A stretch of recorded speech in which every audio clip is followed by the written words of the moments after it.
अब जब इलेक्ट्रॉन की डिस्कवरी हो ही गई तो जे थॉमसन ने इसके ऊपर और ज़्यादा एक्सपेरिमेंट किए और इसके चार्ज टू मास रेशो यानी कि चार्ज और मास इनका रेशो जो था वो इलेक्ट्रॉन के लिए आइडेंटिफाई किया और फाइंड आउट करके चार्ज टू मास रेशो इसको अपन E/m से डिनोट करते हैं और इसकी वैल्यू जो आई वो 1.75 इंटू 10⁻6 कूलाम पर सेकेंड, ये इसकी यूनिट आई और अपन ने चार्ज टू मास रेशो इसका फाइंड आउट किया।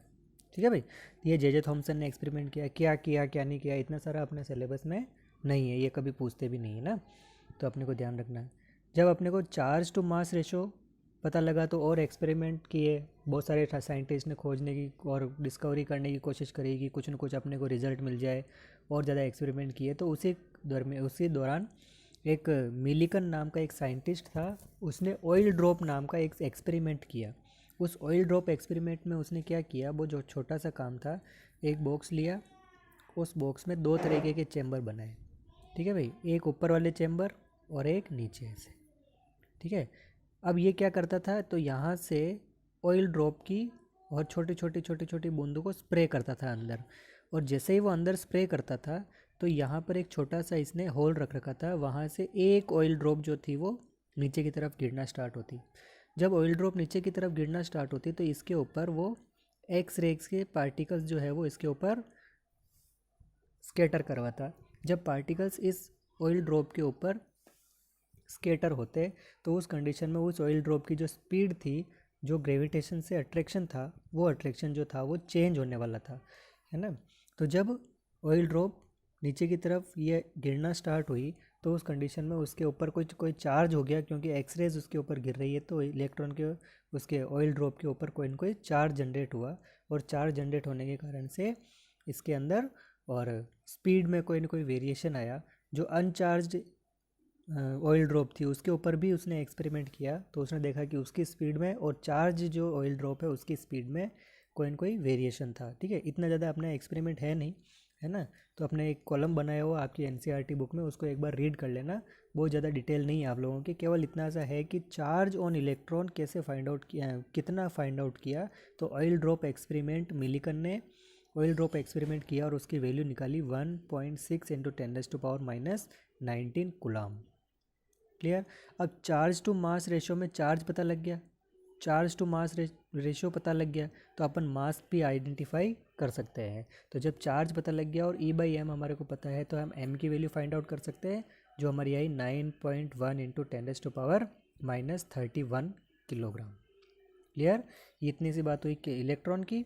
और जब इलेक्ट्रॉन की डिस्कवरी हुई तो और बहुत सारे साइंटिस्ट ने इसके ऊपर एक्सपेरिमेंट किए, उसके कैथोड रेज के ऊपर, है ना। कैथोड रे ट्यूब के अंदर बहुत सारे चेंजेस करते करते प्रॉपर्टीज़ के बारे में डिस्कवरी करना चाह रहे थे कि और ज़्यादा कोई प्रॉपर्टीज़ हमारे को मिल जाए जिससे हमारा नाम भी कोई ना कोई और साइंटिस्ट की लिस्ट में आ जाए।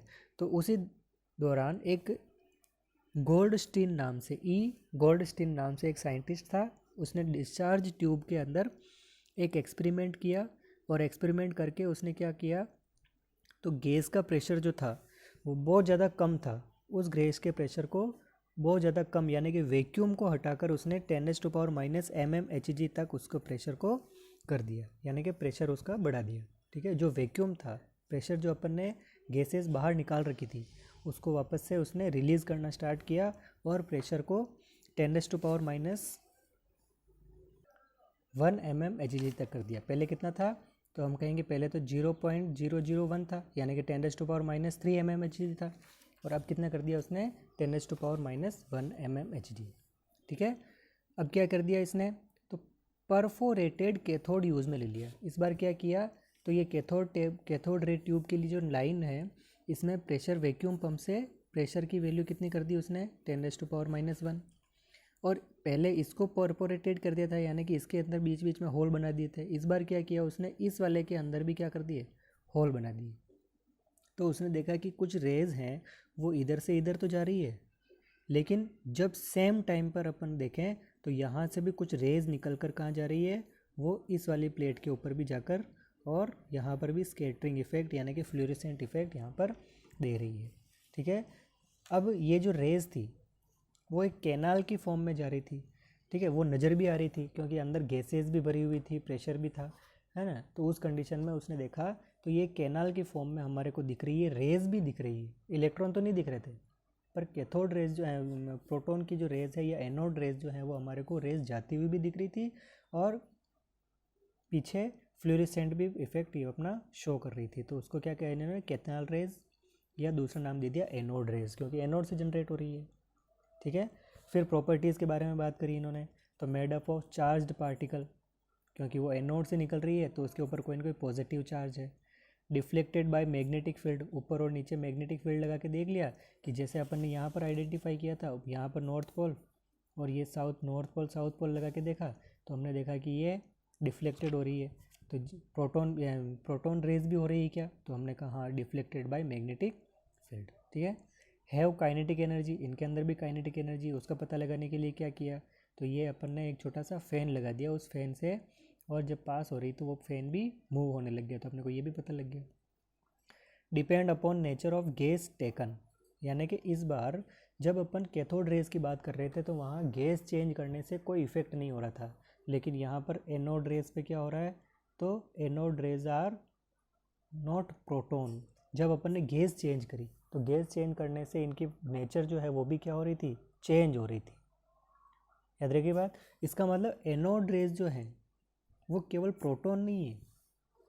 ठीक है, इलेक्ट्रॉन के लिए तो अपन बात कर रहे थे, किसी भी एटम से अगर अपन इलेक्ट्रॉन को रिमूव करेंगे तो इलेक्ट्रॉन मूव करेंगे, लेकिन आप सोचो कि अगर किसी भी गैस में से अगर इलेक्ट्रॉन निकल गया तो पीछे जो बचा वो पॉजिटिव चार्ज पार्ट है, क्या पॉजिटिव चार्ज पार्ट है वो केवल और केवल प्रोटॉन का है क्या, तो हम कहेंगे नहीं है, उसके अंदर प्रोटॉन भी है, न्यूट्रॉन भी है और बचे हुए इलेक्ट्रॉन्स भी प्रेजेंट हैं। तो जो वो जो पार्ट है उसको कहा अपन ने एनोड रेज। ठीक है, E/m वैल्यूज़ देखी, तो E/m वैल्यू अगर वही होता, जब प्रोटॉन और इलेक्ट्रॉन की बात अपन कर रहे हैं तो इलेक्ट्रॉन का जो E/m निकला वो सेम E/m इसका भी निकलना चाहिए, लेकिन इसके E/m में क्या आ गया, चेंज। इसका मतलब these are not fundamental particle की, इसका मतलब ये है कि ये फंडामेंटल पार्टिकल नहीं है। When we take lightest gas, जब अपन लाइटेस्ट गैस यानी कि हाइड्रोजन की देखी तो E/m की वैल्यू सबसे हाई आई, ज़्यादा आई। ठीक है, सबसे लाइट गैस यानी कि हाइड्रोजन से कोई हल्का है क्या, तो हम कहेंगे नहीं है, क्योंकि हाइड्रोजन के तो एक ही प्रोटॉन है और एक ही उसमें क्या है, इलेक्ट्रॉन है, और न्यूट्रॉन तो है ही नहीं। जब इसका एक इलेक्ट्रॉन निकल गया तो पीछे कौन बच गया, खाली प्रोटॉन। इसका मतलब ये एक प्रोटॉन है, जबकि दूसरी गैसेस के लिए जैसे अपन ने हीलियम की बात करी तो यहाँ पर 2 इलेक्ट्रॉन, एक इलेक्ट्रॉन ले गया, फिर भी पीछे जो बचा वो फंडामेंटल पार्टिकल नहीं हो सकता, क्योंकि प्रोटॉन और इलेक्ट्रॉन दोनों ही इसके अंदर प्रेजेंट है। लेकिन जब अपन ने लाइटेस्ट गैस यानी कि हाइड्रोजन ली तो हमारे को पता लगा कि ये जो बचा हुआ पार्ट है ये प्रोटॉन है और इसके E/m की वैल्यू जो है वो हाईएस्ट आई। क्लियर, ये रिजल्ट निकलने के बाद हम कह सकते हैं कि हाइड्रोजन जो है, अगर हमने हाइड्रोजन लिया है तो anode rays are made up of proton, केवल और केवल किसके लिए, हाइड्रोजन के लिए। ठीक है, तो उसके लिए चार्ज की वैल्यू निकाली तो वो आई +1.6 × 10⁻⁻19 कूलम। प्लस क्यों लगाया, क्योंकि अपन ने प्रोटॉन है, पॉजिटिव चार्ज है, अपने को पता है, इलेक्ट्रॉन होता तो नेगेटिव लगाते।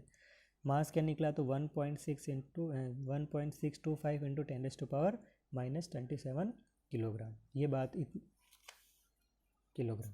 ठीक है, इतनी बात हुई अपनी प्रोटॉन की।